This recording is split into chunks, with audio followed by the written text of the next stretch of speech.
Aduh, maaf ya, tadi belum tak rekam. Tidak apa-apa. Kemudian penyebab lain adalah masalah tadi penyakit metabolik sistemik, misalnya diabetes, hipertensi, kolesterol. Itu memang bisa memicu gangguan pada vaskularisasi atau pembuluh darah gitu. Kemudian kekurangan aliran darah, problem-problem iskemik, oklusif gitu. Kemudian bisa juga sumbatan pada pembuluh darah seperti kasus-kasus trombosis, ya, arteri emboli ya, terjadi emboli pada arteri-arteri. Bisa juga masalah darah mengental atau koagulasi, trombus pada otak. Bisa juga terjadi pendarahan. Nah, itu sebab-sebab yang umum, yang mana menjadi masalah gangguan pada suplai aliran darah. Ketika darah tidak mengalir dalam waktu lama ke otak, sehingga akan terjadi kerusakan sel-sel otak. Jadi ketika otak itu sudah rusak, tentunya fungsi-fungsi untuk mengatur semua kendali dalam tubuh akan terganggu di sana. Jadi sebenarnya kalau kita berpikir ketika orang itu sudah stroke lama, terapi yang lebih banyak ditekankan adalah bagaimana sih kita melakukan perbaikan pada kerusakan fungsi otak begitu. Tapi kalau misalkan dia belum kena stroke atau ada tanda-tanda stroke awal katakanlah gitu ya. Ya ini kita lebih banyak terfokus pada vaskularisasi tentunya begitu. Ya, jadi kan ada teman-teman banyak yang bekam, ada yang rambut buntut, ada yang masas, ada yang terapi lintah, ya, ada yang apalagi itu banyak sekali kan terapi-terapi komplementer atau yang herbal dan sebagainya. Itu tentunya juga akan bisa membantu juga. Jadi seperti itu.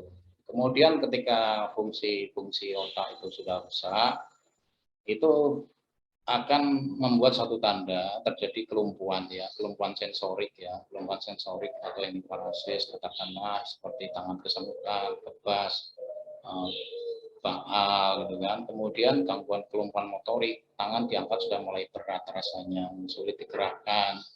Kemudian wajah mulai turun satu sisi ya. Nah, atau hemiplegi ya, kelumpuhan pada satu sisi, atau bisa juga hal yang sangat fatal adalah terjadi penurunan kesadaran seperti koma gitu kan. Nah, kemudian setelah koma baru dibawa ke rumah sakit. Nah, kemudian terdapat pengobatan medis gitu. Ya, jadi sifatnya adalah mendadak sebenarnya ya, karena sifatnya kejadian mendadak ya, sehingga dikasih nama cerebrovascular accident atau kecelakaan lah ya, atau kejadian dadakan pada pembuluh darah otak. Cerebro itu artinya otak ya, vaskular itu pembuluh, jadi pembuluh darah yang otak itu mengalami serangan tiba-tiba. Kemudian stroke ini ya seperti yang tadi saya sampaikan, ketika fungsi otak dia sudah rusak ya akibat tidak tersuplai darah ya kan, tidak tersuplai darah dalam waktu lama. Nah, darah ini kan sebenarnya fungsinya membawa oksigen sama nutrisi ya. Nah, jadi ketika otak tidak tersuplai oksigen sama nutrisi dalam waktu lama akan menyebabkan kerusakan otak sehingga menyebabkan kehilangan fungsi dari otak itu sendiri. Ya, jadi nanti tinggal di area otak mana yang terjadi kerusakan itu yang akan menyebabkan gejala yang akan muncul. Ya, jadi timbulnya itu mendadak dalam beberapa detik, secara cepat atau beberapa jam, katakanlah begitu ya. Kemudian ketika ini sudah rusak lah, dia akan muncul tanda atau gejala-gejala. Nah, gejala ini akan sesuai dengan area yang terganggu. Maksudnya area mana ini? Ini area otak. Ya, jadi nanti kita akan belajar tentang neuroanatomi ya, bagaimana pada fungsi-fungsi otak itu bertugas sebagai apa gitu kan, misalkan bagian frontal itu nanti mempengaruhi apa, bagian temporal mempengaruhi apa, bagian belakang occipital mempengaruhi apa, itu sangat penting.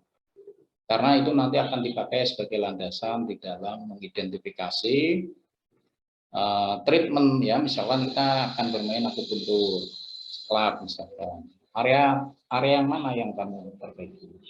Jadi harus ada jelas target di sana. Ya, nah, seperti itu. Kemudian, nah ini secara umum, ya. Ini saya membahas yang umum-umum ya, karena partisipan kan umum ya. Jadi ini saya ambil sumber dari Dr. Ismail ini ya, spesialis saraf. Nah, jadi tanda-tanda stroke ini tiba-tiba mengalami kelemahan anggota gerak. Ya, jadi kalau misalkan Bapak Ibu tiba-tiba kok tangannya terjadi penurunan kekuatan otot, penurunan ROM ya, range of motion, jangkauan geraknya berkurang ya, misalkan tangannya harusnya bisa diangkat ke atas, tiba-tiba baru diangkat, wah udah berat sekali ya. Nah, itu terjadi penurunan range of motion, rentang gerak, terjadi penurunan kekuatan otot ya. Ya biasanya hanya separuh sisi ya, bukan dua sisi, separuh sisi. Ya separuh sisi misalkan tangan kita angkat ke atas, wah udah mulai berat. Kaki juga sama, kita angkat juga mulai berat. Tapi satu sisi, misalkan tangan kanan ya kaki kanan, ya bukan kanan kiri enggak, bukan. Sisi ya, ipsilateral. Kemudian bisa juga terjadi kesemutan di sana, kan gangguan sensoris ya, kesemutan pada anggota gerak. Anggota gerak ini maksudnya tangan dan kaki ya, ekstremitas atas, ekstremitas bawah, semutan bebas di sana. Kemudian bisa juga terjadi gangguan bicara.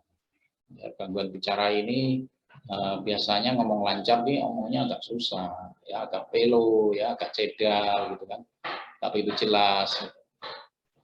Atau kayak orang bingung gitu kan, mau menyebut sesuatu susah, atau dia memahami sesuatu sulit ya. Kita ajak bicara memahami sesuatu sulit ya, tapi ngomong kadang kemana-mana ya, nggak jelas. Itu juga bisa. Itu kasus-kasus afasia. Itu biasanya kasus-kasus afasia itu adalah gangguan pada temporal ya, kepala bagian samping ya, samping kiri biasanya. Jadi kalau misalkan bagian kiri kena, ya, itu biasanya akan ada gangguan bicara. Tapi kalau yang sisi samping kanan itu dia bicara nggak ada masalah. Kemudian bisa juga mengalami penurunan kesadaran. Ya, penurunan kesadaran ini artinya seseorang itu tiba-tiba dia jalan itu tiba-tiba terhuyung-huyung tuh mau jatuh, gitu kan. Kemudian gelisah, ya, kemudian kayak orang bingung gitu ya, membedakan kanan atau kiri masih bingung. Ya ini siang atau malam kadang juga bingung, gitu kan. Penurunan kesadaran itu. Ya sampai pada kasus yang berat dia pingsan ya, jatuh seperti itu. Kemudian bisa juga penurunan otot wajah, ya otot wajah itu misalkan tiba-tiba mulutnya mencong ya. Dari satu sisi kita lihat secara depan itu dia tidak simetris ya, bibirnya kita dari satu sisi seperti itu. Bisa juga tanda-tanda yang lain itu kalau dia lihat itu secara visual itu ya, pandangan itu sudah mulai agak kabur ya, bisa satu sisi atau dua sisi ya. Pada saat dia melihat ke depan atau lihat sisi kanan atau sisi kiri itu kadang nggak jelas. Nah, biasanya kalau masalah-masalah visual ini kenanya di bagian oksipital ya. Oksipital itu bagian kepala belakang. Gitu. Atau tiba-tiba merasa bingung ya, atau kognitif ya, gangguan-gangguan kognitif, penurunan daya ingat gitu. Kemudian sering pusing, sakit kepala, kayak vertigo gitu. Nah, itu tanda-tanda secara umum yang terjadi.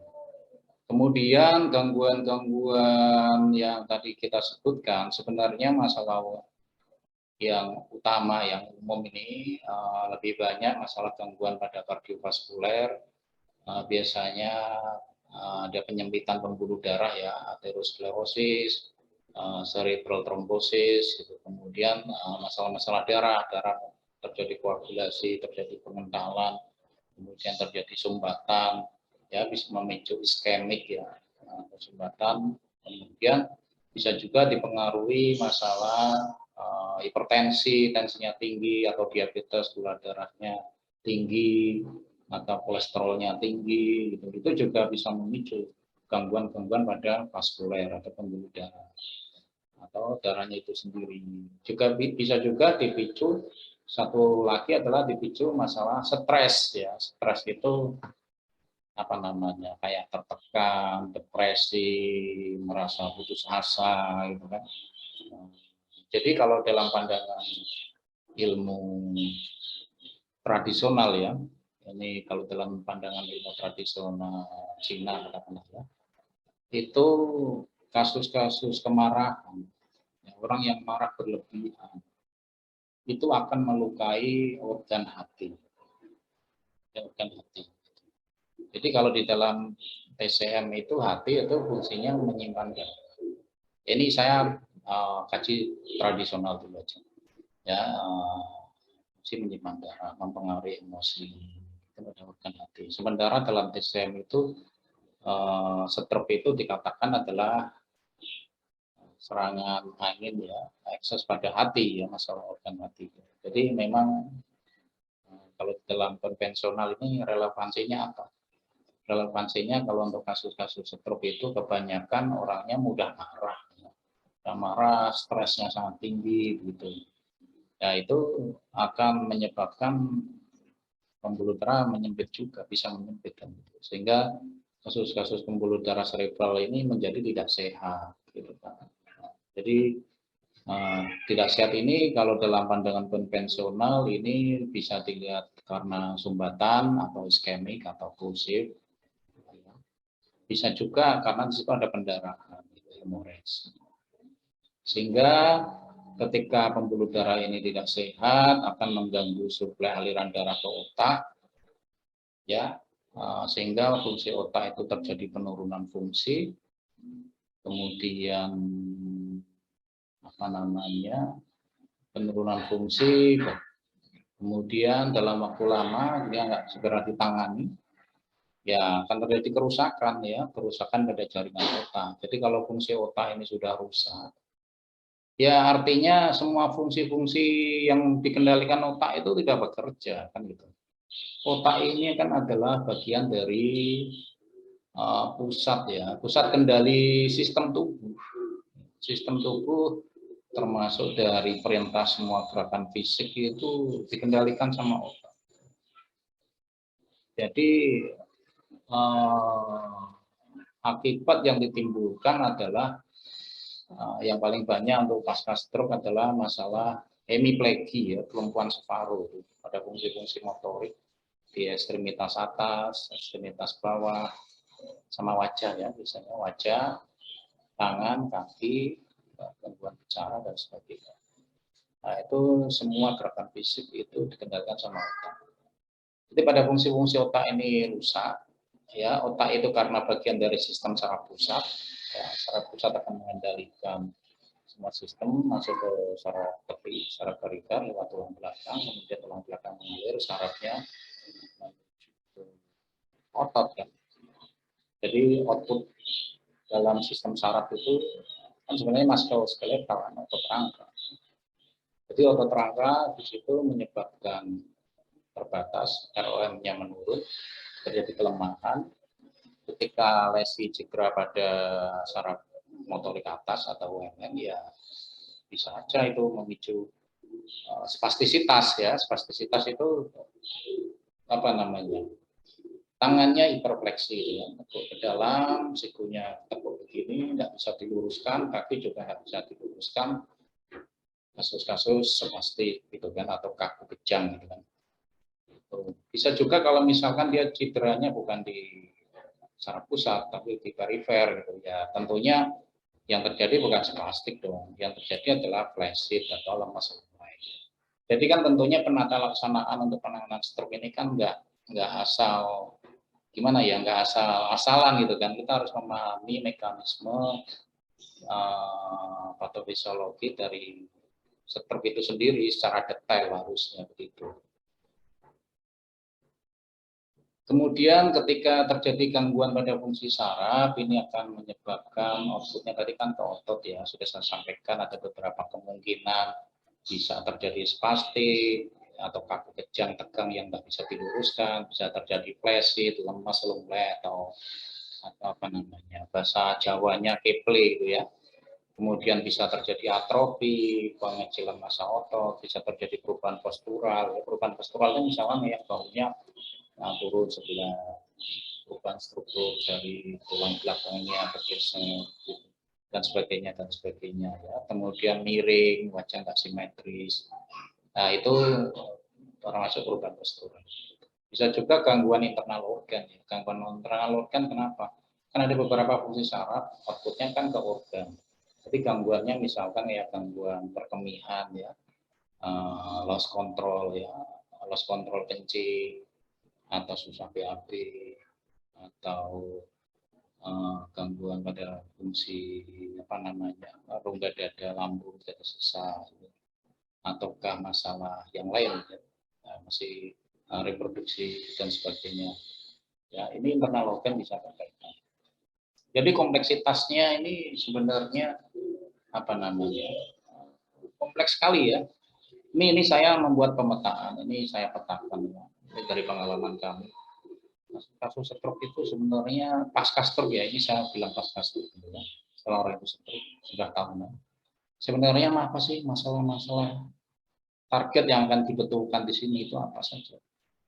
Jadi kayak problem-problem neuromuskuler nih, problem-problem otot kayak kasus-kasus hemiplegia ya. Neuro itu maksudnya saraf ya, muskuler itu otot ya, saraf ya otot itu. Jadi kelumpuhan separuh, kemudian kelemahan tungkai ya, tungkai ini bisa tungkai atas, tungkai bawah, bisa terjadi drop foot, kakinya ketarik gitu kan, atau terjadi spastik, kaku kejang, atau flaccid, atau ataksia, gangguan koordinasi gerak gitu, atau atrofi, atau perubahan postural dan sebagainya.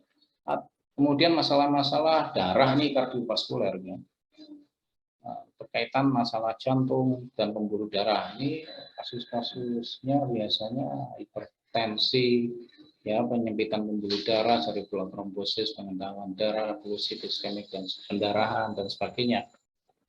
Ya, kemudian masalah lain ini yang tadi berkaitan sama organ ya, pencernakan dan perkemihan ya, seperti sulit menelan, susah BAB, kehilangan kendali saat kencing ya, kesulitan kencing. Kemudian masalah wajah ini biasanya yang kita lihat ini apa? Salivasi ya. Salivasi itu ngeces ya, air liurnya berlebihan, gangguan bicara, memahami sesuatu, kelumpuhan saraf wajah, kemudian ada beberapa kasus orangnya terkunci gitu. Kemudian masalah lain bisa juga masalah psikologi dan kejiwaan. Ini orang-orang yang kadang orangnya mudah marah, yang mudah tersinggung. Kadang ada yang gembira berlebihan ya, ketawa sendiri, ada yang kadang sedih sendiri gitu kan. Kemudian sulit tidur, kecemasan, kegelisahan dan sebagainya.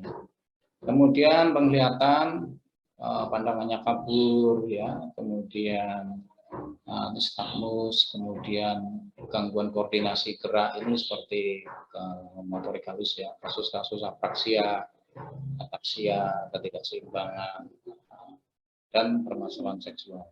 Jadi ini tentunya kalau kita melakukan apa namanya terapi, memang seorang terapis itu harus memahami secara detail apa yang dia perbaiki itu targetnya, dia harus tahu itu kan. Jadi kayak kasus seperti ini kan penanganannya tidak bisa digeneralisir kan. Kita harus betul-betul memahami dan mengidentifikasi secara tepat. Ya, jadi misalkan penentuan titik terapi, ya penentuan penata laksananya seperti apa. Ya ini lebih penting melakukan identifikasi awal untuk memilih apa bentuk modalitas terapi yang sesuai. Seperti itu. Kemudian sebentar ya, masih muter ya. Oke. Jadi kasus-kasus stroke ini sebenarnya adalah manifestasi ya gangguan saraf secara umum gitu kan. Kasus saraf ya, kasus-kasus neurologis gitu. Sehingga ini kalau di medis memang lebih banyak dipegang sama dokter spesialis saraf kebanyakan kasus-kasus seperti itu. Ya memang sih stroke ini memang lebih banyak yang rusak itu adalah fungsi saraf, ya. Sehingga banyak muncul gangguan sensorik, motorik, kemudian ini akibat dari gangguan kerusakan sirkulasi darah, ya, baik iskemik maupun pendarahan. Jadi kumpulan gejala, ya, bukan penyakit, ya, kumpulan gejala tadi sudah saya petakan. Gejala apa saja itu. Sebenarnya masih banyak lagi, tapi saya kira ini karena campur, pesertanya umum, awam, ya kita umum-umum aja, gitu ya. Nanti kalau yang mau ikut belajar kelas workshop, tatap muka, membahas secara detail, secara 30 jam, gitu. Full, gitu ya. Kita bahas secara detail.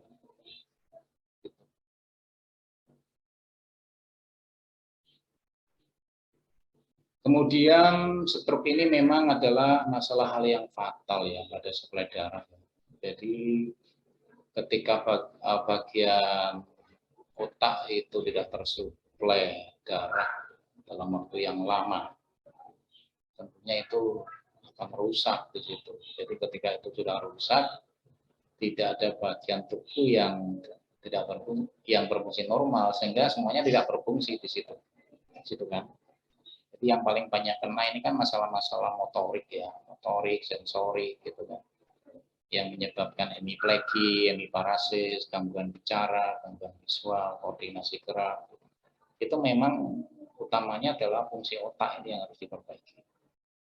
Fungsi otak. Sehingga terapi-terapi modalitasnya yang sesuai ya harusnya yang berkaitan dengan sistem saraf pusat atau otak ini. Tentunya seperti itu.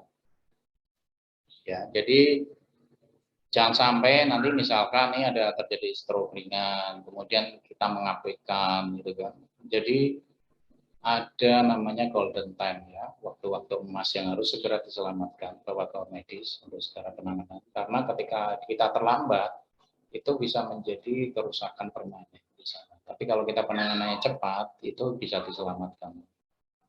Nah, jadi tidak terjadi kerusakan di situ.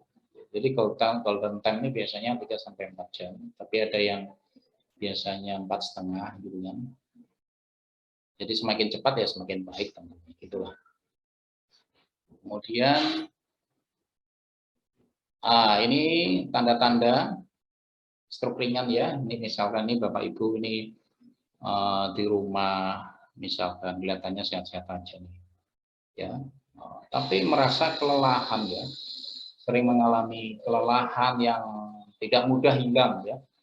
Rasanya capek, penat, sudah istirahat, tiduran, nggak pernah kemana-mana mengurangi aktivitas, tapi badannya merasa capek. Nah, itu harus diwaspadai. Ya.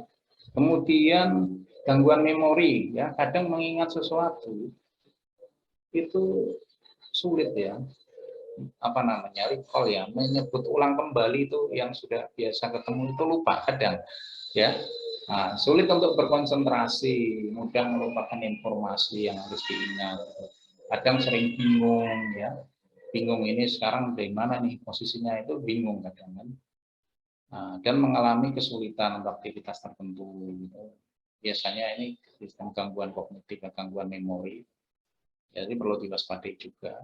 Kemudian masalah otot yang lemah, ototnya tiba-tiba lemah, mati rasa, kebas.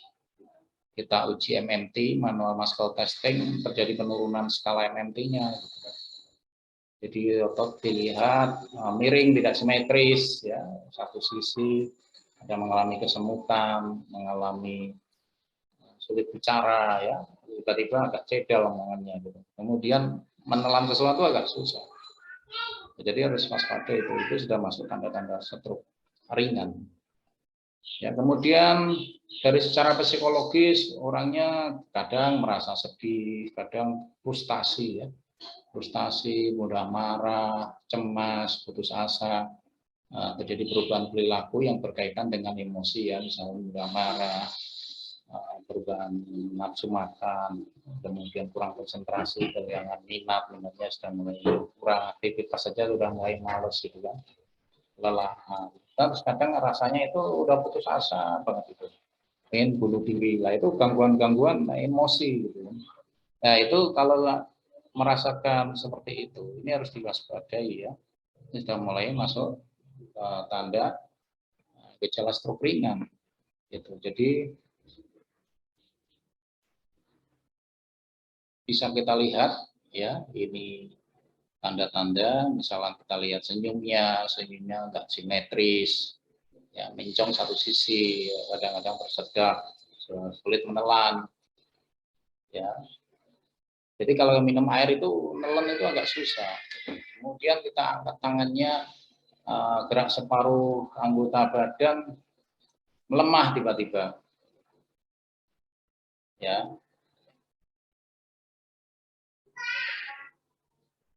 Sebentar ya, ini yang chat yang tanya nanti ya, saya tak menyelesaikan PowerPoint dulu ya, nanti saya jawab ya. Oke, sebentar. Jadi misalkan kita angkat tangannya, wah sudah mulai berat ya, lemah satu sisi. Jadi bukan dua sisi ya, satu sisi, kanan atau kiri. Kemudian kebas ya, kebas atau baal, kesemutan, separuh badan. Kemudian sering sakit kepala ya, sakit kepala yang hebat. Kadang tiba-tiba munculnya, tiba-tiba sakit kepala saya.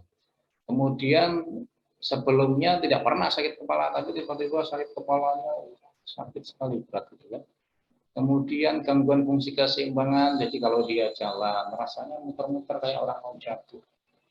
Ya, nah, itu sudah terjadi koordinasi keseimbangannya sudah mulai bermasalah. Ya, biasanya untuk kondisi-kondisi masalah keseimbangan ini adalah area kepala bagian belakang ya, area occipital itu memang mengatur keseimbangan di sana. Ya, jadi ketika tadi kita sudah curiga ada tanda-tanda yang tadi saya sampaikan, ya, ada kecurigaan serangan stroke, ya segera telepon atau ambulan. Ini sebenarnya gini ya. Ini kalau misalkan masih ringan masih bisa dilakukan terapi ya. Tapi kalau misalkan dia sudah jatuh, koma, sudah berat terasa gitu ya, langsung bawa telepon ke rumah sakit gitu. 2 jam, ya, kurang dari 2 jam itu harus segera hubungi ya, kemudian bawa ke rumah sakit nanti biar dilakukan tindakan medis ya. Kemudian tiba di rumah sakit lakukan perawatan itu kurang dari 2 jam. Jadi total ini sebenarnya kurang dari 4,5 ya. Idealnya 3 sampai 4 jam. Ini harus sudah tertangani. Sudah tertangani gitu kan. Kalau terlambat ya terjadi kerusakan. Resiko tinggi gitu. Cacatan permanen gitu kan. Sehingga kalau yang sudah pasca stroke sudah lama tidak tertangani ya terjadi hemiplegi, kelumpuhan, afasia, ya gangguannya jadi bertahun-tahun itu kan, nggak boleh pulih. Nah ini yang menjadi ranah terapi sebenarnya kan. Ranah terapi itu biasanya teman-teman yang melakukan terapi ini lebih banyak menangani setelah pasca stroke malah justru, gitu kan. Jadi sebelum stroke ringan ini bisa kita melakukan terapi tradisional atau komplementer, tapi waktu pas gawat darurat itu kondisi akut ya segera ke rumah sakit aja, ikut Jatim ya, begitu. Kemudian kalau misalkan ini ya biasanya kan sudah ada tanda-tanda stroke berat ya, tiba-tiba misalkan ke kamar mandi terus jatuh pingsan ya atau koma gitu ya, jatuh pingsan gitu. Nah, segera hubungi rumah sakit ya, nanti biar penanganannya cepat, kurang dari 2 jam itu harus ambulan harus datang terus berangkat tiba di rumah sakit, kemudian penanganan medis ya itu jaraknya ya 2 jam ya, sampai ke rumah sakit itu 2 jam, maksimal 2,5, nggak boleh lebih ya, nggak boleh terlalu lama. Jadi dalam 2 sampai 2,5 jam itu kalau bisa sudah sampai rumah sakit sudah ditangani. Kemudian proses penanganan itu sampai dia berinteraksi itu 2 jam, jadi total 4,5 jam. Misalkan kurang dari 4,5 ya, kalau misalkan lebih ya biasanya agak susah nanti biasanya terjadi kerusakan gitu, permanen. Oke, oke ya, kita akan masuk pada kardiovaskuler. Ini sebenarnya hari tahap pertama ini kita membahas problem-problem vaskuler ya sebenarnya. Ya. Sebenarnya bahasanya banyak webinar kita, tapi mengingat waktu ya saya bahasnya per topik, subtopik kecil-kecil juga nanti pertama. Nanti kalau teman-teman ingin belajar terapi secara lengkap ya tentunya kita akan buat kelas offline ya, tatap muka. Karena ilmu skill ya, ilmu skill itu tidak bisa dibuat online. Kalau online ini cuma edukasi, apa namanya, share pengetahuan ya, bukan skill. Ya. Oke. Ini sebelum saya lanjut, apakah saya membahas tak lanjutkan atau membahas pertanyaan dulu nih, Ibu admin. Baik Pak, kalau memang sudah bisa sesi pertanyaan tidak apa-apa. Bagi yang mau bertanya boleh untuk dilanjutin aja dulu materinya. Atau dilanjutin. Enggak, maksudnya kalau materinya menurut Pak Nur sudah selesai, finish, ya kita ke sesi tanya jawab. Gitu Pak. Oh oke. Saya mengikuti. Lanjutkan dulu ya Pak. Ya, oke, tidak apa-apa. Karena sebenarnya materi saya masih banyak ini kan, masih banyak.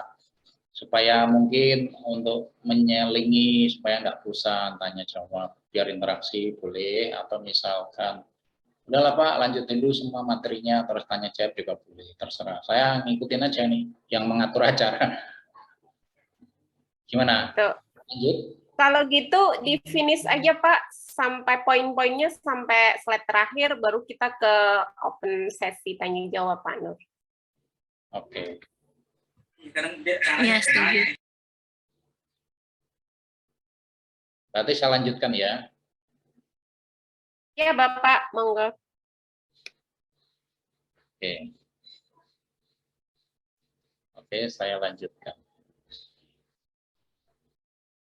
Sekarang ini hari pertama ya, Zoom ini saya akan membahas kardiovaskuler ya, kaitannya sama pembuluh darah ya, sirkulasi darah dulu. Oke, kita masuk ke definisi awal. Stroke adalah masalah manifestasi pada pembuluh darah serebral ya, pembuluh darah yang ke otak, yang tidak sehat. Sehingga dikatakan sebagai masalah gangguan atau penyakit atau problem-problem arteri pada serebral ya. Arteri itu pembuluh darah yang membawa darah segar ke otak, sehingga penyakitnya disebut cerebrovascular disease. Jadi ini yang biasanya awal mula problem-problem dari cerebrovascular ini, yang salah satu gangguan dari kardiovaskuler ketika pembuluh darah di situ dia nggak bisa membawa oksigen sama nutrisi yang menuju ke otak gitu kan. Jadi misalkan ini darahnya menggumpal atau pembuluh darahnya menyempit gitu kan, kemudian akan mengalami alirannya. Alirannya kemana nih? Ke otak dong. Ini kan cerebro kan, ke otak. Jadi pembuluh darah yang ke otak tentunya.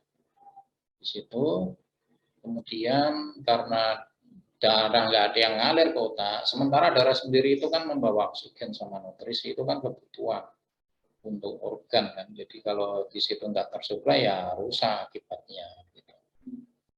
Jadi ini masalah-masalah awal yang harus kita selesaikan dulu kalau kita mau melakukan terapi atau tindakan pencegahan, ya kan, sebelum orang itu kena stroke.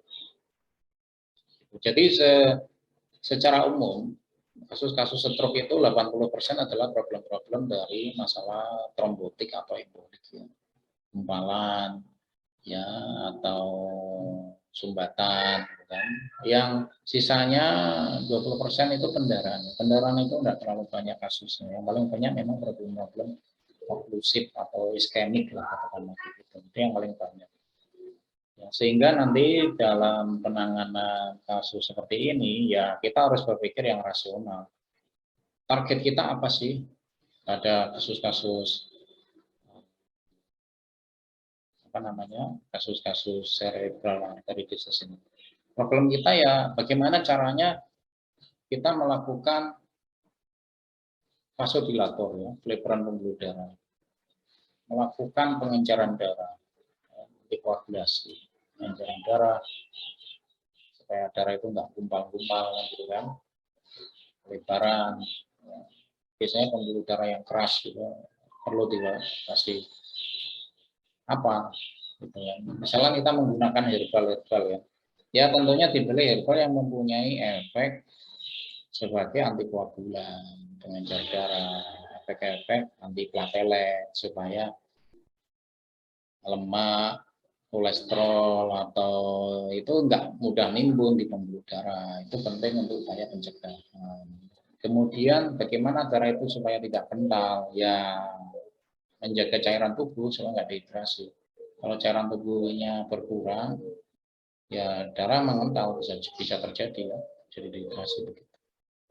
Jadi pernah kita menemukan kasus-kasus anak muda masih sehat, orangnya gaya hidupnya bagus, saling rajin olahraga, makannya sayuran, vegetarian, nggak neko-neko, ya orangnya sehat gitu kan, tidak ada riwayat penyakit sistemik itu, diabetes, kolesterol, nggak ada, sehat total, rajin olahraga. Tapi dia bisa kena stroke, ya kan? Kenapa? Stres enggak, wong dia happy aja, sukanya main, gembira, main sana sini, dia bisa stroke. Ya, kayak pemain-pemain olahraga itu, atlet-atlet juga banyak habis main tenis ya, kena stroke, di situ kena stroke. Kira-kira kenapa? Ya, ternyata setelah dicek, dievaluasi, masalah yang terjadi adalah dia jarang minum. Habis aktivitas tinggi nggak minum, dia nggak suka minum air putih banyak. Ya, sehingga terjadi dehidrasi yang berat karena dia beraktivitas kan keringat banyak keluar. Ya, banyak keluar, dalam panas itu sekitarnya darah meningkat lebih tinggi kekentalannya karena cairannya kurang. Nah, terjadi stroke. Ya, nah itu contoh. Artinya stroke itu tidak mesti darahnya tinggi, hipertensi, tidak mesti apa kolesterolnya tinggi. Ya, jadi bisa juga masalah dehidrasi itu memang bisa berpengaruh karena berkaitan dengan plasma darah. Kemudian, ini biasanya kasus-kasus yang terjadi pada internal karotid maupun ya internal karotid ini itu pembuluh darah yang dari jantung ke otak, dan yang satu lagi nih vertebral artery ini ya. Vertebral artery itu arteri yang melekat pada tulang belakang. Ya, ini tulang leher nih ya. Nah, tulang leher ini servikal itu memang hanya leher. Sholat untuk Indonesia Tengah. Kenapa? Ada masalah? Halo? Oke, ya. Jadi memang masalah utama problem-problem pembuluh darah itu bisa terjadi di internal karotid. Itu yang paling banyak ya di karotidnya. Ya, tapi yang problem-problem yang arteri vertebral itu biasanya masalah leher ya, yang melekat pada tulang leher ini. Ini biasanya misalnya yang tidak berkaitan dengan masalah yang umum ya, contoh kasus-kasus cedera pada tulang leher itu kan. Apa namanya? Terapi ini ya jarang sih, mudah-mudahan sih enggak ya. Jarang. Kasus-kasus yang terapi orang-orang crack gitu ya, waduh yang ngeri-ngeri, ekstrim gitu kan, dia melakukan gerakan manipulasi atau rotasi pada leher, ya, kemudian ketekan vertebral arterinya, ya, yang ini, ya, itu bisa stroke gitu kan, daerah leher itu. Jadi harus hati-hati ya. Nih aku kasih saran nih teman-teman terapis nih.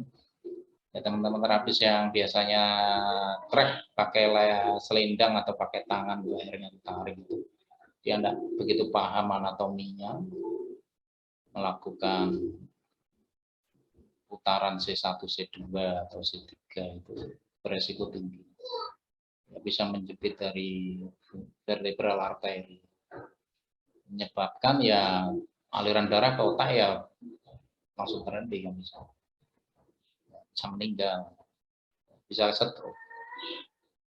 Jadi harus paham betul. Jadi teman-teman yang terapis-terapis, kiropraktik sejenis lah ya, atau yang manipulasi manual itu memang harus paham betul secara anatomi biomekanis, ya struktural biomekanis dari cervical itu sendiri. Di situ memang ada vertebral artery yang harus diwaspadai.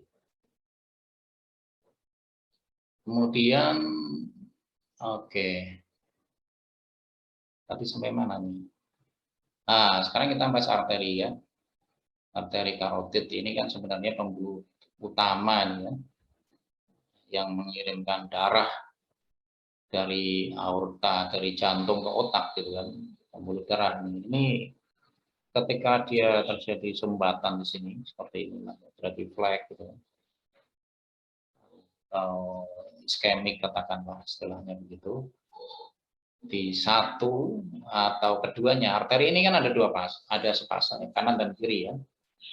Gitu. Jadi misalnya terjadi satu sisi atau dua sisi, ya otomatis kan darah nggak bisa ngalir ke sana, fungsi otak nggak tersuplai, akibatnya menyebabkan kerusakan. Nah, bagaimana cara mengatasi kasus-kasus seperti ini? Ya, terapi-terapi komplementer apa yang bisa dipakai untuk membuka sumbatan? Teman-teman terapis biasanya bisa menggunakan terapi terapi lintah gitu kan. Jadi lintah itu digigitkan ya, ditempelkan pada pas area arteri harusnya. Jadi harusnya paham betul itu orang yang melakukan terapi lintah itu secara anatomi harus paham mana arteri, mana vena, mana saraf gitu ya. Jangan sampai keliru ya. Jadi targetnya itu sebenarnya arteri ya. Gitu. Jadi bagaimana ketika lintah itu menggigit, dia mengeluarkan air liur itu mengandung iodin, sifatnya adalah antikoagulan, mengencerkan darah, jadi darah yang kebal itu jadi encer gitu ya. Seperti aspirin, warfarin, atau encer gitu. Jadi dia bisa larut. Itu harapannya seperti itu. Bisa juga teman-teman yang lain biasanya melakukan bekam ya. Bekam pada kulit gitu ya. Jadi mekanismenya mungkin harus dibahas secara detail ya, bagaimana bekam itu bisa mempengaruhi terjadinya pengenceran darah. Ini harus dikaji kembali harusnya, apakah bisa atau enggak. Tapi kebanyakan mereka melakukan bekam merasa ringan ya, merasa enteng gitu ya.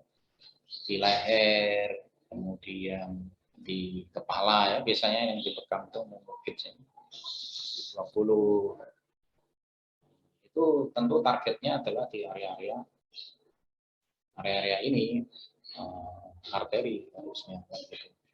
Kemudian yang terapi tradisional ini kan ceritanya ya, topik hari ini kan komplementer terapi ya, saya nggak bahas konvensional ya.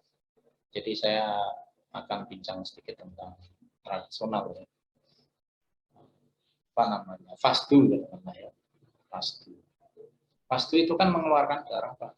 Apakah mungkin fasdu itu bisa mengencerkan darah? Padahal kita waktu saya tanya kawan-kawan terapi, sebenarnya fasdu itu kamu melukai apa? Vena gitu kan. Vena itu kan darah buangan ya, ada CO2 kan. Sementara targetnya di sini adalah kita membebaskan arteri bukan vena. Nah, tentunya kan secara mekanismenya kan nggak masuk. Nah, kalau misalnya untuk kasus-kasus penanganan jantung atau gula darah, hipertensi, dia membuang, itu mungkin ya masih bisa diterima. Tapi kalau yang kasus stroke ini kan target kita ini sebenarnya arteri. Nah, itu mungkin harus dipikir secara rasional. Masuk akal enggak? Seperti itu contoh. Ya. Terus kemudian mungkin bisa menggunakan herbal ya, herbal apa sih? Herbal yang sifatnya antikoagulan, kayak misalkan bawang putih sebagai antikoagulan, umbi daun dewa sebagai antikoagulan, kemudian nanti plateletnya apa, misalkan kunyit atau jahe atau kayu manis, Jadi herbal itu dikonsumsi karena dia mempunyai efek secara farmakologis sebagai pengencer darah, antikoagulasi, kemudian antiplatelet supaya dia nggak nimbun lemaknya, kemudian vasodilator mengeluarkan pembuluh darah. Tentunya harusnya mekanismenya harus seperti itu pilihannya. Harus mengalir. Nah ini contoh bagaimana ketika kita melakukan penata laksanaan di dalam pemilihan herbal misalnya, atau pemilihan tindakan terapi komplementer yang sesuai. Jadi kita harus paham betul secara mekanismenya, targetnya kita itu mau betulin apa gitu. Itu harus dipahami lebih dulu supaya tidak melakukan satu tindakan itu mengeneralisir kan gitu. Mengeneralisir itu contohnya misalnya begini. Oh, semua kasus dibekam semua tanpa dia harus mengetahui mekanismenya seperti apa gitu. Ya, atau semua kasus misalkan dilintas atau semuanya harus di kiropraktik di krek ya, terapi kretek atau apalah, terserahlah mau bilang apa. Nah, apakah seperti itu? Kan enggak kan? Jadi bagaimana supaya kita bijak memahami sesuatu dengan mengetahui mekanismenya. Nah, contohnya begitu, itu cara berpikir yang rasional, gitu. Menggunakan penalaran klinis, gitu. Kemudian trombosis ya pada kasus-kasus pembuluh darah yang mengalami oklusi. Oklusi itu sumbatan ya, kayak iskemik lah, nama lain lah ya, menyebabkan iskemik atau sumbatan, menimbulkan edema, komisti ya, ada bendungan di sana dan sekitarnya. Jadi oklusi arteri pada karotis ini adalah kondisi medis di mana arterinya yang memasuk darah di otak ini jadi tersumbat gitu. Ya, karena tersumbat ya otomatis oksigen sama nutrien nggak ngalir ke sana, akibatnya rusak, terjadi kerusakan, jadi stroke karena nggak berfungsi begitu. Ya ini contoh bagaimana pembuluh darah di situ terjadi timbunan flek seperti ini, terjadi sumbatan, ya, terjadi pengecilan ini, ya, alirannya kan jadi menyempit, jadi sedikit ini alirannya. Kalau alirannya mulai sedikit kan yang muncul apa? Kesemutan, kebas, mati rasa. Ya, tapi kalau kita menyumbat otak rusak nggak fungsi ya kelumpuhan, ya. Paralisis atau kelumpuhan. Kalau stroke ya rumus paru atau hemiplegia. Kadang begini, kadang ada kasus-kasus kelumpuhan lah paralisis. Terjadinya dua sisi, bukan satu sisi, ya. Dua sisi kanan kiri. Misalnya kakinya nggak bisa jalan semuanya kanan dan kiri. Berarti itu bukan hemiplegia, itu berarti bukan kerusakan di otak, itu paraplegia. Paraplegia kelumpuhan dua sisi. Biasanya masalahnya cedera pada saraf tulang belakang di pundak. Jadi harus bisa membedakan. Kelumpuhan itu disebabkan stroke atau kelumpuhan itu disebabkan kerusakan saraf tulang belakang. Itu harus bisa mengidentifikasi. Kalau nggak memahami, tidak bisa melakukan identifikasi ya konyol juga kan terapinya kan. Nah, akhirnya kirologi ya, terapi kirologi yang gitu ya. Nah, gitu. Jadi memang penting untuk belajar secara detail, memahami mekanisme sesuatu. Karena itu akan dipakai sebagai perencanaan atau membuat penata laksanaan terapi apa yang sesuai. Ya tidak salah. Jadi penting kita melakukan edukasi ke masyarakat itu supaya tidak salah tidak overclaim, tidak salah sasaran, tidak mengeneralisir sesuatu terapi, gitu. Tapi kita harus bijak ya dengan ilmu. Harapan kami begitu. Jadi apa mekanisme yang menyebabkan darah itu mengental? Ya. Dehidrasi, nanti sudah saya sampaikan kan, dehidrasi, kurang cairan, ya, itu bisa menyebabkan sel darah padat, mengental, akibatnya alirannya terhambat. Ya, kemudian masalah sel darah merah meningkat berlebihan, itu juga menyebabkan pengentalan juga, gitu kan. Terjadi pengumpulan atau tumpukan sel-sel darah, misalkan komposit, itu juga bisa membentuk gumpalan pada dinding pembuluh darah, sehingga akan menghalangi aliran darah. Kemudian, nah ini contoh-contoh yang kita lakukan. Mungkin Bapak Ibu bisa menemukan di mudah ya di dapur ya. Ya. Jadi kita bagi menjadi dua tipe, herbal untuk pengencer darah. Jadi kalau misalkan kasus-kasusnya problem platelet ya atau sebentar trombosit itu saling nempel di pembuluh darah. Seperti ini terjadi cerebral thrombosis ya. Ini arteriosklerosis ya, penyempitan pembuluh darah ya. Pembuluh darah di otak gitu. Ini karena penyempit, karena timbunan lemak ya, berarti yang sesuai adalah yang model antiplatelet tentunya. Ya.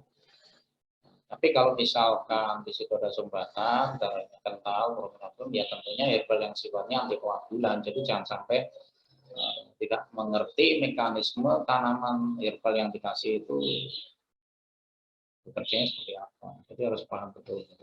Jadi kalau yang untuk mencegah trombosit, ya ini contoh-contoh herbal yang ada di pasaran ya. Sudah saya identifikasi. Ya. Jadi kita bisa pakai tebu putih, kunyit, jahe, ya, bawang putih. Ini kan mudah kan? Di pasar aja ada ini kan. Kayu manis, secang. Ini herbal luar ya, berberia, osmanthus. Ini herbal luar. Oh, di Indonesia ini yang banyaknya. Ya, kayu secang, kayu manis, bawang putih, jahe ini kan beli di tempat jamu pasaran banyak konsumsi. Ya, kalau herbal antikoagulan ini biasanya untuk sebagai pengencer darah, mengatasi bekuan, ya, memperlambat dari proses pembentukan bekuan di darah pada tubuh. Ya, biasanya kasus-kasusnya itu adalah pada cerebral thrombosis ya, sampai sumbatan. Ya, sehingga akan mengganggu alirannya pada pembuluh halus di otak. Nah, ini diencerkan. Ya, contoh-contoh pengencernya ini sebenarnya mudah sekali ya. Kita bisa sering konsumsi cabai rawit yang merah, yang model ceklek ya, kecil, merah, pedes ya. Nah, bisa juga jahe, bisa juga mengkudu, bisa juga kunyit, kayu manis. Ya. Nah, dari mana saya menentukan tanaman ini kok bisa? Ini saya ambil dari jurnal internasional di Herbal Medicine untuk antiplatelet dan antikoagulan. Ini jurnal-jurnalnya sudah banyak keluar ya. Jadi bukan kirologi ya, bukan kiro-kiro. Ini sudah evidence based. Ya, jadi saya sudah baca, saya cantumkan di sini. Saya mau jalan ya. Siap-siap dulu nih. Ya, bisa kita pakai. Contohnya. Baik. Pak Nur, kita udah masuk ini Pak, karena waktunya udah mau asar. Jadi kita open 2 tanya jawab ya Pak ya. Oke. 2 tanya jawab. Oke, silakan bagi yang mau raise hand langsung tanya by Zoom-nya. Ini pada ngechat ya, ada nggak ada yang raise hand nih? Kalau nggak ada, kita ini aja deh, sesuai dengan chat. Kalau nggak dituang aja lah, semuanya minum dah kali. Mau begitu aja. Maaf, ada nih pertanyaan. Ada Ya. ada yang mau tanya, silakan Bapak open mic-nya. Assalamualaikum Pak Nur. Dari Ujung Barat Indonesia. Lagi Pak, gimana kabarnya Pak? Sehat? Tuh, bagus banget materinya nih. Pas hari Jumat nih mau bagi ilmu nih, berkah. Ya, Pak Nur. Di Aceh banyak sekali kasus stroke ya, post stroke iskemik dengan post stroke hemorrhagic. Ya. Mana cara terapi yang ideal dari untuk akupunktur ya, terutama ya. Kalau herbal tadi sudah ditayangkan. Nah, untuk akupunkturnya seperti apa ya untuk yang hemorrhagic dan yang iskemik? Mungkin untuk Pak Nur yang perlu kita ini. Terima kasih Pak. Orang lain sama nenek sendiri kecil tadi. Ya. Itu prospek dulu mau sekolah di mana? Terima kasih.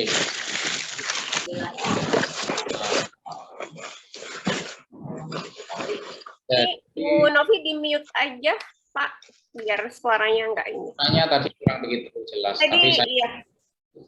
Oke Pak, untuk pertanyaannya tadi bagaimana terapi yang ideal post stroke iskemik dan post stroke hemorrhagic Pak? ya oke. Jadi materi yang tadi saya sampaikan hari ini saya baru membahas stroke ringan ya, kasus-kasus ringan.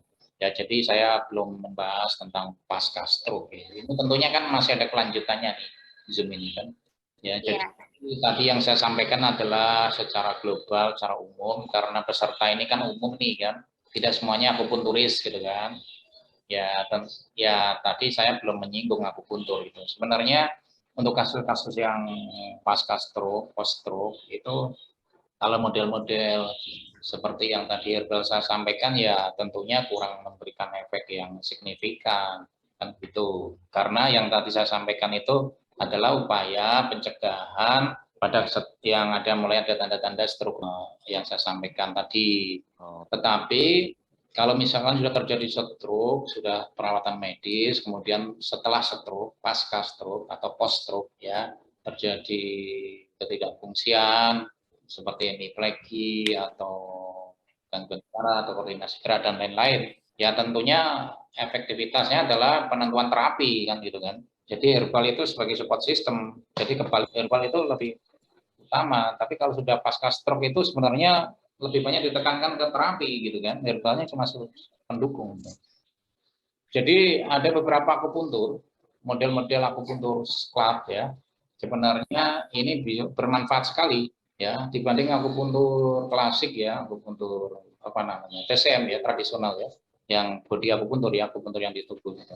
Ini mohon maaf ya, saya bukan membanding-bandingkan ya, jadi saya adalah berbagi tentang pengalaman ya. Saya pernah merapi menggunakan akupuntur TCM yang klasik itu ternyata efeknya juga lama sekali, tidak memberikan efek yang cepat gitu kan. Harus ada beberapa sesi gitu kan. Nah, ini tentunya kalau kita terlalu lama efeknya kan pasien itu mungkin bosan ya. Bosan. Ya bosan. Akibatnya kan karena bosan belum selesai waktunya sudah nggak mau terapi lagi gitu kan. Jadi kita harus lebih cerdas bagaimana bisa nggak kita memberikan terapi yang memberikan efek dalam waktu singkat, itu sudah ada progres lah. Ya minimal ada progres lah, signifikan itu pasien bersemangat. Itu dulu pertama semangat yang harus dimunculkan. Semangat otomatis dia akan rutin. Karena terapi yang kita berikan itu hasilnya lebih cepat ternyata, memberikan efek yang lebih cepat. Ya, jadi waktu itu saya membandingkan menggunakan akupuntur, body akupuntur versi TCM sama akupuntur neurosclap ya, neurosclap. Neurosclap itu maksud saya adalah akupuntur yang dipakai untuk menstimulasi area kulit kepala yang mempengaruhi pada fungsi otak, gitu kan. Jadi dasar ilmunya adalah bukan TCM ini, ya, bukan TCM, mohon maaf ya, bukan TCM. Jadi lebih banyak ke ilmu terapan neuroscience sebenarnya. Kalau menurut saya ini ilmu terapan neuroscience bukan TCM. Jadi body of knowledge, dasar ilmu yang dibentuk itu yang memahami tentang itu ke medis kayaknya ya. Bukan soal medis atau tidak medis, tapi kita harus kalau kita memperbaiki sesuatu, kita nggak memahami struktur itu kan ya konyol juga kan artinya kan. Kita harus spekulasi jadinya. Iya betul, benar. Jadi kan kita mau memperbaiki sesuatu, ya spare part itu kan harus paham itu isinya apa, dalamnya apa, mekanismenya seperti apa, gitu. Terus itu akan mempengaruhi apa, gitu. Itu lebih penting seperti itu. Jadi jenis-jenis neurosclap akupuntur kan banyak, ya. Ada beberapa style gitu kan, misalkan. Yang paling familiar kan teman-teman yang sudah biasa itu biasanya Chinese Club, kemudian dari Jepang itu Tang style. Ada yang model Juice Club, ada yang model model itu apa namanya, ada banyak lah saya lupa malah ya. Jadi ada banyak setel. Jadi tidak semua setel itu kita pakai. Yang tentunya yang mengikuti target fungsi kita betulin apa gitu kan. Jadi kita harus memahami akar masalahnya, otak bagian mana yang akan kamu betulin kan gitu. Terus kira-kira relevansi dengan modalitas yang diberikan itu sesuai enggak dengan fungsi itu gitu. Ya seperti itu. Jadi ini kita memang harus banyak belajar tentang beberapa modalitas ya. Jadi jangan berpikir satu modalitas terus fanatik ya, itu konyol juga. Kan gitu ya. Iya, iya. Ya, ya. Gitu. Jadi ada modalitas yang harus kita kuasai. Sangat jelas. Ya. Baik. Cukup Pak Abu Saidia. Ini saya open untuk bacain satu pertanyaan lagi Pak Nur. Saya pilih dari Pak Selamat Untung. Jika stroke disebabkan aterosklerosis, apa bisa diterapi dengan metode yang Bapak ajarkan? Gimana cara kerjanya sehingga memperbaiki pembuluh darah tersebut? Oke. Ya, kalau mekanisme tadi ya arteriosklerosis ya, berarti apa itu? Aterosklerosis, iya. Pembuluh darah mengeras ya. Mengerat. Bukan ya, mengeraskan. Kelosis. Ya. Aterosklerosis sama apa? Tadi kurang jelas ya sekarang. Aterosklerosis ya. Pengeras. Jika stroke disebabkan ateros ya, apa bisa diterapi dengan metode yang Bapak ajarkan? Gimana cara kerjanya sehingga memperbaiki pembuluh darah? Oke. Jadi begini ya. Jadi kalau berkaitan dengan pembuluh darah, tentunya kan target kita ini kan bagaimana mengembalikan pada fungsi elastisitas kan, elastisitas pembuluh darah supaya dia mudah terjadi vasodilator kan, mudah terjadi vasodilatasi. Ya, vasodilatasi itu pelebaran pembuluh darah. Kalau kita menggunakan konsep biasanya teman-teman apa nih? Ini contoh akan kita bahas ya. Misalkan teman-teman ini menggunakan bekam misalkan. Apakah bekam itu mampu melebarkan di sana gitu kan? Padahal kasus stroke itu untuk kasus hipertensi itu aja sulit dikendalikan kan, tensi selalu tinggi kan gitu. Ya. Nah, ada beberapa teknik ya untuk mengendalikan dari elastisitas pembuluh darah. Ya, ada bagian yang namanya sistem saraf pengendali dari pembuluh darah, ya namanya vasomotor itu kan. Vasomotor itu adalah bagian saraf di otak yang mengendalikan pembuluh darah bisa vasodilatasi atau vasokonstriksi kan gitu kan. Nah, ketika itu rusak karena stroke, dia memang nggak bisa mengendalikan pembuluh darah untuk melebar sehingga kecenderungannya menyempit sehingga menyebabkan tensi selalu tinggi. Nah, ini kan sulit dikontrol dengan obat. Ya, sudah minum obat hipertensi banyak yang tensinya sulit naik turun, nggak stabil. Kan gitu. Sudah dibatasi diet, mengurangi garam, mengurangi makanan lemak dan lain-lain, masih saja tetap tinggi kan gitu. Nah, ini kan ada teknik terapi bagaimana sih kita bisa melakukan stimulasi pada vasomotor gitu kan. Nah, itu baru bisa kita kendalikan di sana. Ya, selain dari menjaga pola makan atau diet, membuat terapi pada stimulasi vasomotor. Ini tentunya tidak akan saya bahas di dalam Zoom ini karena ini kan skill ya. Jadi akan saya bahas hanya di tatap muka aja kelas offline. Takutnya nanti salah penafsiran, salah pemahaman. Ya, ini kan karena pesertanya awam ya, gitu. Baik, Pak Nur. Nanti kalau mau belajar ya nanti daftar aja ke panitia mau dibuat kelas tatap muka di mana? Coba disampaikan Ibu panitia. Ya, kalau untuk ini kita akan ada 2 kali Zoom online pembelajaran mengenai stroke. Jadi nanti pada tanggal 26-27 November kita ada yang online. Jadi Bapak Ibu, para medis, para terapis, atau pasien stroke maupun pendamping pasien stroke yang ingin lebih detail bisa ikut yang offline sih. Kalau ini kan dasar ilmunya yang online. Tapi tetap walaupun dasar ilmu kita mesti pahami dan pelajari.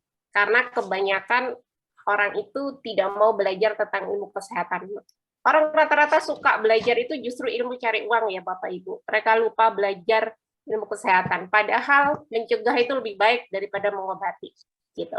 Jadi terima kasih atas partisipasi pada sore hari ini buat Bapak Ibu yang sudah ikutan hadir di pembelajaran online.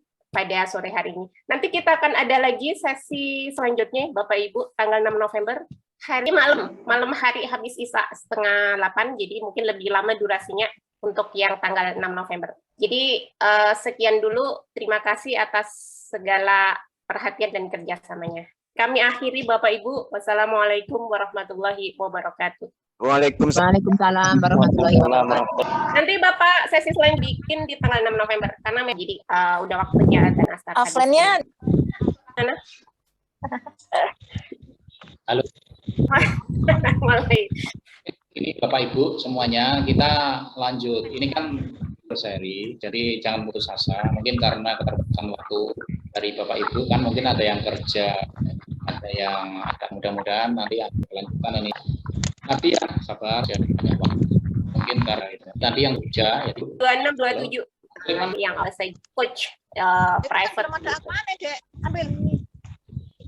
Kalau caranya ya Bu ya. ya, cuma Ya, ini November tanggalnya ya? mundur Betul ya. ya? Ini kan 56 karena kita undur di tanggal 26, 27. Oh begitu. Ya Pak. Ini poster lama berarti ya? Ya, ini lama belum diedit. Offline-nya mau di mana, Bun? Di Jogja. Di Jogja, Ibu. Ya, berarti disamain tuh Bu ke Jogja. Orang kampung kan? Apalagi kalau apa ya, pasien stroke tuh karena satu kali terapi udah jadi kok tahu lebih dalam enak. Kalau Iya, promonya sebelum tanggal hari Bu, kalau di luar Jawa, untuk saat ini apa namanya luar Jawa belum ada planning. ya refreshing sekalian. Apa refreshing biar nggak Ibu, gitu. iya Pak Sos. Iya bisa. Banyak- Pak, ini banyak- biasa rutin bikin bakso boleh. Banyak stroke nih, sekarang banyak orang stroke. Hampir tidaknya stroke ya, ada banyak banget case penyakit entahlah itu tadi ya, karena kita kebanyakan nggak tahu di Indonesia atau di mana aja bahwa kita cenderung belajar itu tidak banyak yang belajar ilmu kesehatan gitu. Jadi rata-rata sukanya mereka belajar gimana cari uang yang banyak. Padahal ilmu kesehatan itu penting buat Benar, Bu. misalnya paling tidak individu kita ya, individu dan keluarga. Itulah kenapa kemarin kita bikin workshop ini narik untuk masyarakat umum. Jadi siapapun saya kira perlu untuk belajar apa itu penyakit stroke, apa itu mungkin next penyakit diabetes atau yang lain-lain. Jadi tujuannya begitu. Tujuannya lebih ke edukasi. Biasanya kalau sekali nerapi stroke itu biasanya kita dapat bisaroh berapa Bu, umumnya? Kenapa Bapak dapat apa? Kenapa Bisa. nanya tarif sih? Tarif mah urusan individu. tarif itu dikasih segini kan gitu cara ini. Wah, cara apa namanya ngukurnya. Gitu ya.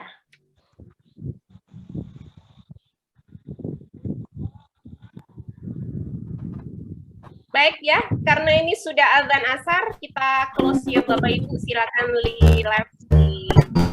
Saya permisi ya Pak ya, karena sudah azan. Mau keluarin dulu nih, Pak Nur.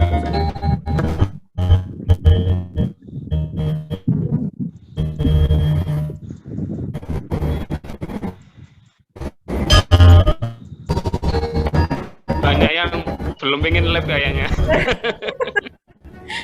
Iya nih, saya jadi tuan rumah nggak enak nih malah. Nah, izin live. Assalamualaikum. Baik Ibu, terima kasih. Waalaikumsalam warahmatullahi wabarakatuh. Oke, terima kasih. Saya mau live dan ini udah acar Sampai Di ketemu khusus. di next ya. acarnya. Terima kasih Dita, Pak Nur, dan semuanya. Sampai ketemu lagi. Saya ikut linknya dari Dik Tantan.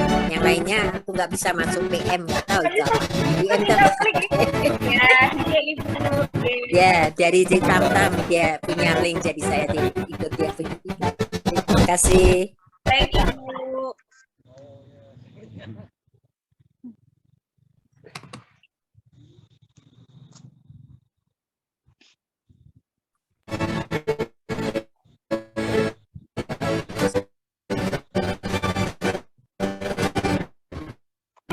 Masuk dulu lewat mana, Mas?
Kalau yo kompak.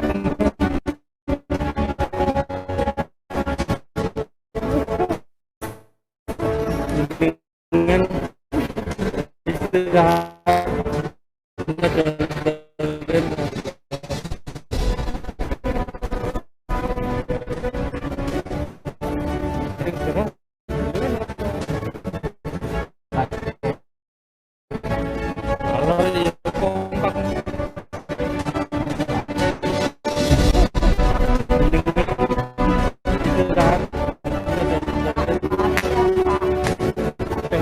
banter Bu. Rilis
Pak, bukan Pak, beriki Pak.